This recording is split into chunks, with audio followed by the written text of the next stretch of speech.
Hello, hello. Thank you for being here with me.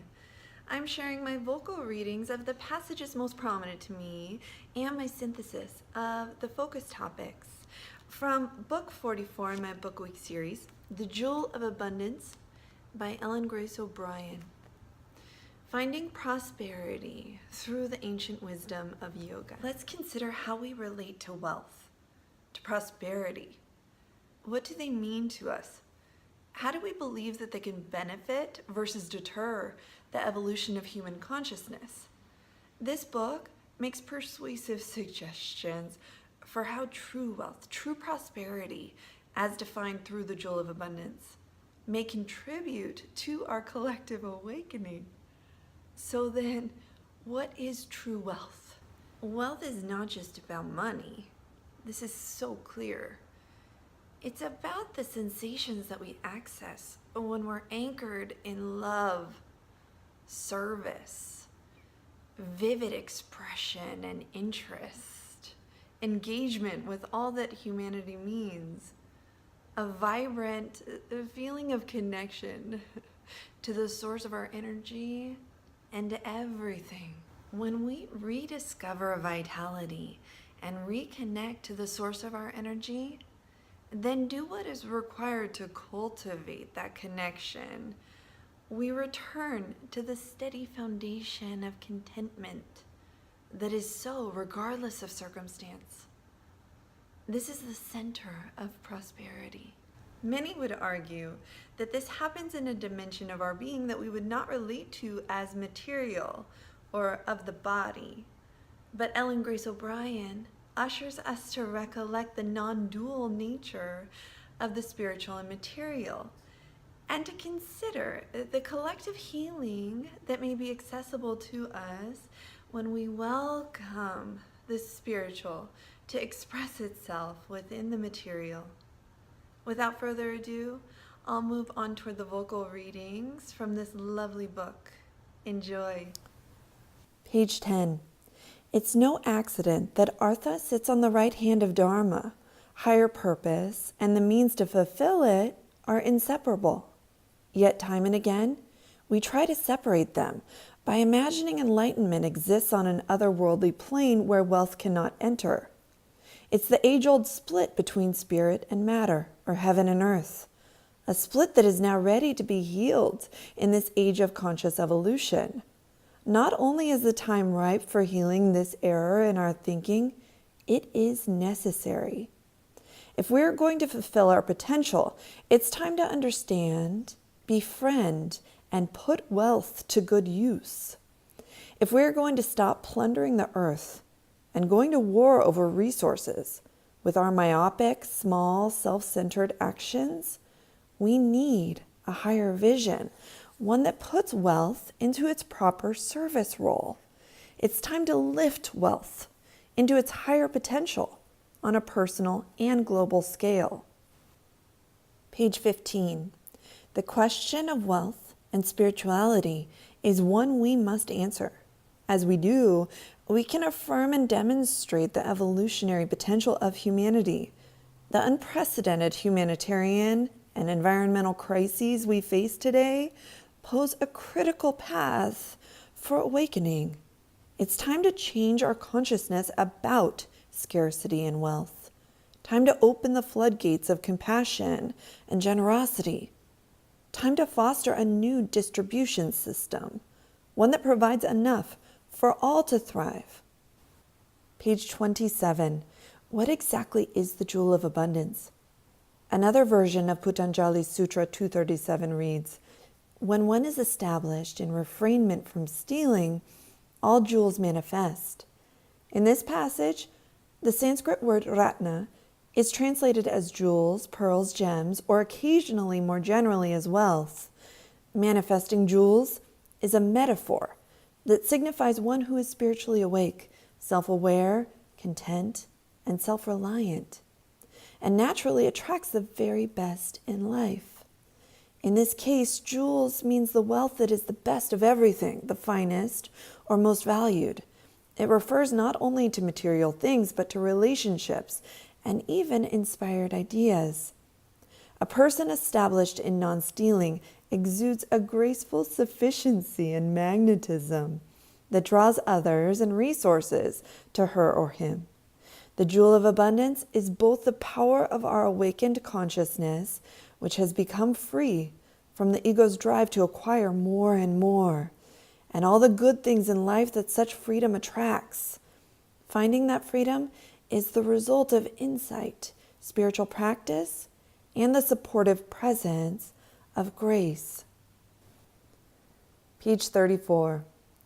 Able to withdraw attention and awareness away from the pool of the objects of the senses or the sway of subjective phenomena, the awakened one anchors attention within. This person is not tossed about by the winds of worry, the gales of grief, or the fires of fear. One established in the self is not swayed by circumstances. Does this sound out of this world? Is an enlightened person inert, cold, and unfeeling, sitting in meditation all day and withdrawn from life? According to Krishna, of course not. What is unmoving is the mind. Unlike our fragmented, ordinary waking state, where the mind restlessly moves at the whim of sensory stimulation or subconscious prompting, the awakened mind is like a calm lake, where the light of the moon is clearly reflected without distortion. When our mind is clear and calm like that, inspiration flows unimpeded from the soul. Then we are free to consider our choices in the conscious light of wisdom, rather than being motivated by the subconscious shadows of reaction. A person who is free from reactivity is free to respond, free to enjoy, free to engage, free to serve, free to love, and free to be happy without any external cause. Page 85. Ego is one of the functions of the mind. It plays an important role by allowing us to express our individuality and interact with others. However, the downside is that ego constructs a false self that attempts to usurp the rightful role of the true self. Although the ego is just a function of the mind that is made conscious through the presence of the self, it will attempt to claim that consciousness as its own. Ego says, I know and I do, falsely claiming to be the true self. Ego goes about building a separate, false, or illusional self by establishing a persona based on likes and dislikes. Because the ego is a mental construct founded on the false assumption that we are separate from the source, that viewpoint will always convey a pervasive sense of something missing.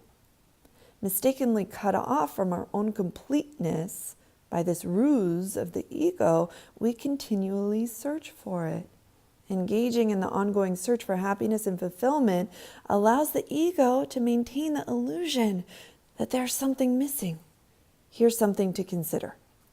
Underlying our persistent search for happiness is the ego's unrelenting dedication to unhappiness. The moment we are truly fulfilled, the moment we awaken to our wholeness, the ego is out of a job. Page 91. We wake up. We discover who we are as spiritual beings and realize that unconditional happiness, bliss, is inherent to our soul. The happiness we've been seeking all our life is at hand. Then what? Then we take the next step on our soul journey of prosperity and live it. Living it is the way we grow up. Integrating our bliss is how we mature, how we ripen as human beings, prosper, and realize our potential. And what we do, how we engage fully in life, is the pathway for our prosperity to be realized. Although we are inherently prosperous, prosperity is not a static state. It is a divine destiny waiting for us to step forth into it. Page 108. Vital force is the divine messenger. It behooves us to nurture the messenger by paying attention to our energy and taking care to do those things that enhance and support it, and avoiding those behaviors and environments that weaken or deplete it. Perhaps you might think of your energy messenger as a sacred runner. To run the course between body, mind, spirit, she must be fit. A runner who's out of shape cannot make it around the track. We nourish our vital force by paying attention to what enhances and depletes it. Here are some of the things that enhance or uplift our energy: yogic breathing practices, silence, devotional practices, meditation, time in nature, and uplifting, joyful experiences with others. Things known to decrease energy are toxic environments, too much talking, worry, stress, or overextending ourselves. When we tune in to our energy level to observe how various environments, attitudes, and behaviors affect us, it is relatively easy to discern their influence. We feel it. Page 153. The path of fulfillment is not linear. It is circular. Immanence and transcendence are inseparable. One contributes to and enhances awareness of the other. Our very being, our life itself, the self, mirrors the eternal collusion of spirit and matter. We are the place where heaven and earth meet and embrace. To abandon one for the other, or to put one above the other, is the grave error of ignorance that drives humanity, the earth, and all beings connected to us into sorrow. Bringing those two seeming opposites into right relationship through self-realization and spiritually conscious action makes our hearts sing with joy, and all of creation along with us.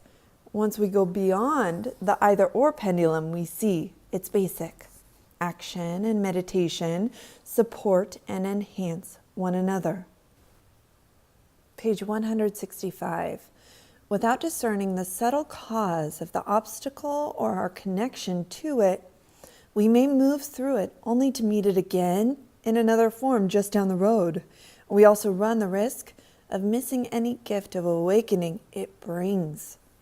Since life is one reality and we are not separate from it, we are empowered to move through obstacles by first making any useful inner adjustments.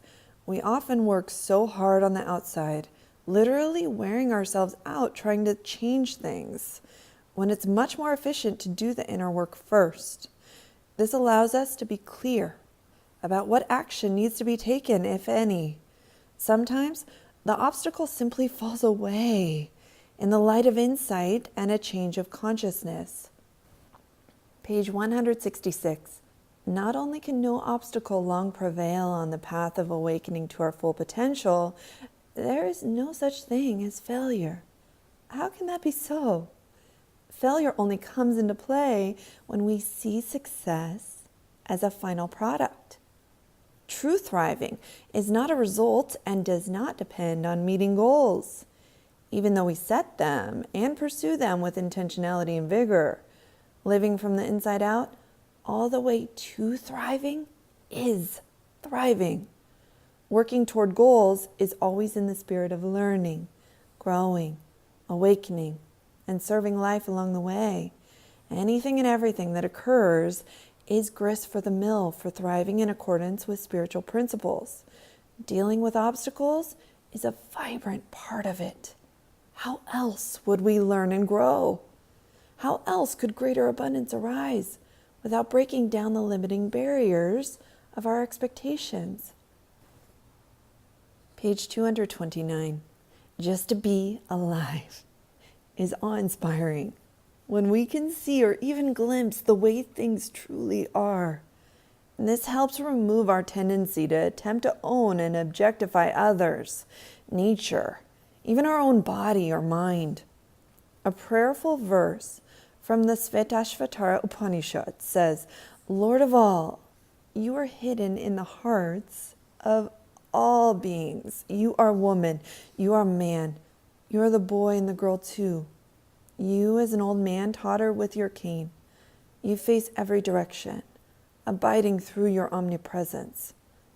The verses proceed to poetically point to that ultimate reality manifesting as all that is: the dark blue bird, the green parrot with red eyes, the lightning-filled cloud, all the seasons of time, and the seas that cover the earth. And always concluding, it is you, the one, the divine self that is the life of all. Whatever we think it is the self that dwells within that we love. Once we realize the indwelling self as the self of all, we are free from the lingering sorrow of inevitable loss. How can we ever lose that which is all-pervading? The secret to our joy lies here.